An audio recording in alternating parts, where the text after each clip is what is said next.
നോമ്പുകാലം ക്രൂശിന്റെ ഭാരം കുറയ്ക്കേണ്ടുന്ന കാലമാണ്. ക്രൂശിന്റെ ഭാരം കുറയ്ക്കേണ്ടുന്ന കാലമാണ്.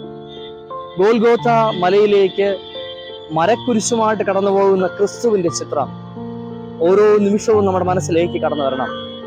പലയിടങ്ങളിൽ കർത്താവ് മുട്ടിടിച്ച് വീഴുന്നുണ്ട്.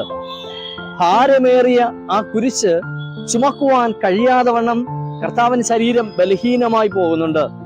പലയിടങ്ങളിലും ആ ക്രൂശുമായിട്ട് കർത്താവ് വീഴുമ്പോൾ ആ വീണ് കിടക്കുന്ന ഇടത്ത് വീണ്ടും ചമ്മട്ടി കൊണ്ട് കർത്താവിനെ അടിച്ച് വീണ്ടും കഠിനമായ വേദനയുടെ മധ്യേ ഭാരമേറിയ ആ മരക്കുരിശ് കർത്താവ് വീണ്ടും ചുമക്കുകയാണ്.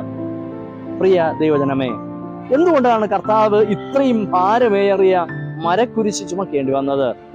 കർത്താവ് ചുമന്നത് നമ്മുടെ പാപഭാരമാണ്, നമ്മുടെ കുറവുകളാണ്, നമ്മുടെ വീഴ്ചകളാണ് കർത്താവ് ചുമന്നത്. അതുകൊണ്ട് തന്നെ കാൽവരി ക്രൂശും മരക്കുരിശും നമുക്ക് നൽകുന്ന ഒരു വലിയ ബോധ്യം ഇതാണ്: നമ്മെ കൊണ്ട് കഴിയുന്ന വിധത്തിൽ കർത്താവ് ചുമക്കേണ്ടുന്ന ഭാരങ്ങളെ കുറയ്ക്കുവാൻ നമുക്ക് കഴിയണം.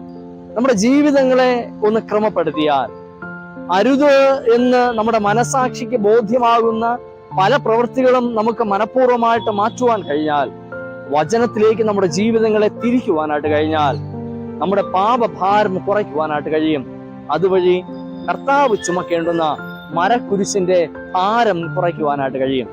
ഈ നോമ്പ് കാലഘട്ടം കർത്താവിലേക്ക് ചേർന്നിരിക്കുമ്പോൾ നമ്മുടെ ജീവിതങ്ങളിലെ കുറവുകളെ ഉണരുവാനും തെറ്റായ ജീവിത വഴികളെ ഉപേക്ഷിക്കാനും ശരിയുടെ മാർഗത്തിലേക്ക് നമ്മുടെ ജീവിതങ്ങളെ ക്രമപ്പെടുത്തിക്കൊണ്ട് ക്രിസ്തു ചുമക്കേണ്ടുന്ന ക്രൂശിന്റെ ഭാരം കുറയ്ക്കുവാൻ ഈ ദിവസങ്ങളിൽ ദൈവം നമ്മെ ഒരുക്കുമാറാകട്ടെ, അനുഗ്രഹിക്കുമാറാകട്ടെ.